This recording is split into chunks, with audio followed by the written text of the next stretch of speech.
نشرة إنذارية مفصلة من المستوى البرتقالي. تساقطات ثلجية وأمطار رعدية ورياح قوية بعدد من مناطق المغرب مساء اليوم وغدا.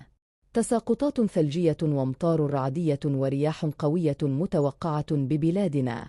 حسب النشرة الإنذارية الصادرة من مديرية الأرصاد الجوية الوطنية، من المتوقع بحول الله وقوته ابتداء من مساء هذا اليوم إلى غاية مساء غد أن تشهد المرتفعات التي تتجاوز 1800 متر تساقطات ثلجية مهمة، ستتراوح بين 15 و30 سنتيمترا في مرتفعات زلل وبني ملل وتنغير ورزازت، وبين 5 و10 سنتيمترات في مناطق ترودانت والحوز وإفران وبولمن.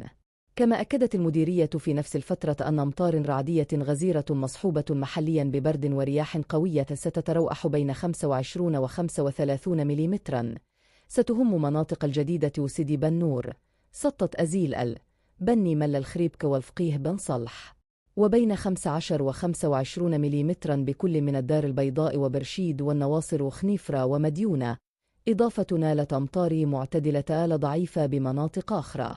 أما الرياح القوية فستهم مناطق ترودانت، الحوز، تنغير ورشيدية، زكورة وسيديافني وكلميم، حيث ستتراوح سرعتها بين 70 و85 كيلومترا في الساعة. المرجو الحيطة والحذر، وننصح بمراقبة النشرات الجوية الرسمية واتباع توجيهات السلطات المحلية لضمان السلامة للجميع. صدى الأخبار 24.